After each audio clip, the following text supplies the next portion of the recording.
પવિત્ર શ્રાવણ માસ એટલે ભગવાન ભોળાનાથની પૂજા અને ભક્તિનો મહિનો.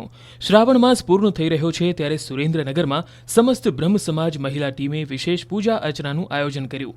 શ્રાવણ માસના અંતિમ દિવસે શહેરની મધ્યમાં આવેલી બ્રહ્મ સમાજની વાડીમાં અનોખો શિવ અભિષેક કર્યો. કાળા તલ, સફેદ તલ, અડદ, 2 પ્રકારના ચોખા, તજ, લવિંગ, બીલીપત્ર, ગંગાજળ, પંચામૃત સહિત 11 જેટલી વસ્તુઓથી શાસ્ત્રોક્ત વિધિ સાથે ભગવાન ભોળાનાથનો અભિષેક કરાયો. આજે અમે લોકોએ શંકર ભગવાનનો શિવલિંગ પર અમે અભિષેક કરી રહ્યા છીએ, જેમાં ઘણી બધી વસ્તુઓથી અમારા સાથે અભિષેક કરાવી રહ્યો છે, જે મારા માટે બહુ પહેલો અનુભવ છે. આમ પણ બાકી આખા વર્ષ દરમિયાન આખા વર્ષમાં ઘણા બધા આવા ધાર્મિક કાર્યક્રમો કરતા હોય છે. અમે પણ આમાં ભાગ લેતા હોય છે અને હું પણ આજે આમાં એક યજમાનના ભાગરૂપે છું.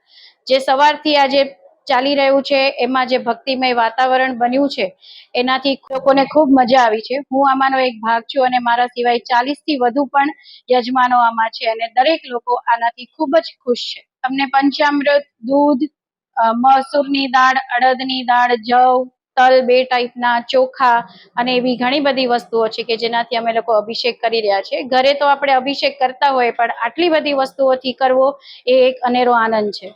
આજે સુરેન્દ્રનગર બ્રહ્મ સમાજ મહિલા પાકે જે શિવ નામાર્ચન કાર્યક્રમનું આયોજન કર્યું છે, જેમાં ખૂબ જ ભક્તિભાવપૂર્વકનું વાતાવરણ ઊભું થઈ ગયું છે. મનમાંથી એમ થાય કે ચિદાનંદ રૂપમ શિવોહમ શિવોહમ એવી ભાવના મનમાંથી ઉત્પન્ન થાય એટલું સરસ આજનું વાતાવરણ છે. ખાસ કરીને ઘણા વખતે મારું એક સ્વપ્ન હતું કે આપણે બધા તો ધાર્મિક ભાવનાથી સંકળાયેલા છીએ જ, પણ નવી પેઢીને પણ આ ધાર્મિક ભાવના વારસામાં મળે એટલે આજે મેં મારા દીકરાને અને મારી વહુને પૂજામાં બેસાડ્યા છે, જેનો મને અનેરો આનંદ છે. ભૂદેવોએ સવારથી બપોર સુધી શાસ્ત્રોક્ત વિધિ સાથે મંત્રોચ્ચાર કર્યો અને મહાદેવને અભિષેક કરાયો. આ કાર્યક્રમમાં મહિલાઓ સહિત અંદાજે 40 થી વધુ યજમાનો જોડાયા અને શિવ અભિષેક કરી ધન્યતા અનુભવી. પરિસર હર હર મહાદેવના નાદ સાથે ગૂંજી ઉઠ્યું. સમસ્ત બ્રહ્મ સમાજ મહિલા પાક સુરેન્દ્રનગર દ્વારા છેલ્લા 30 વર્ષથી અમે દર વર્ષે શ્રાવણ મહિનામાં ધાર્મિક કાર્યક્રમનું આયોજન કરીએ છીએ. એમાં એક વર્ષ એકલા બિલ્લીપત્ર ચડાવી, ક્યારેક હોમાત્મક લઘુરુદ્ર રાખી છીએ, ક્યારેક 1008 નામથી અમે અભિષેક કરાવી છીએ.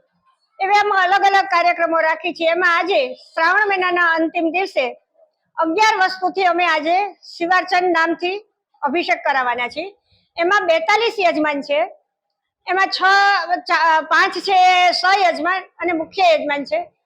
ખૂબ અમને બહેનોનો પ્રતિસાદ મળે છે. વઢવાણ, જોરાવનગર, રતનપર, સુરેન્દ્રનગર દરેક વિસ્તારની બહેનો અમારી સાથે જોડાયેલી રહે છે.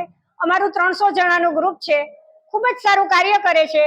અમારી કારોબારી પ્રમુખ તેમજ બધી ટીમ અમારી સાથે રહી અને અમને કામ કરવા પ્રેરે છે અને તેમજ દરેક સંસ્થાઓના પ્રમુખ, મંત્રી બધા જ અમને સાથ સહકાર આપી અને અમે આ કાર્યક્રમો કરી શકીએ છીએ. આજે એવું છે કે અમાસ અને શિવરાત્રીનું જે સહયોગ છે એને લીધે 11 વસ્તુ જેવી કે મગ, તલ, કાળા તલ, સફેદ તલ, અડદ, મસૂર એવા વિવિધ અનાજોથી અમે એનો આજે અભિષેક કર્યો છે અને એનું આજે ખાસ મહત્વ છે એટલે અમે શાસ્ત્રી શ્રી ગૌરવભાઈ પાસે આ બધી વિધિ કરાવેલ છે.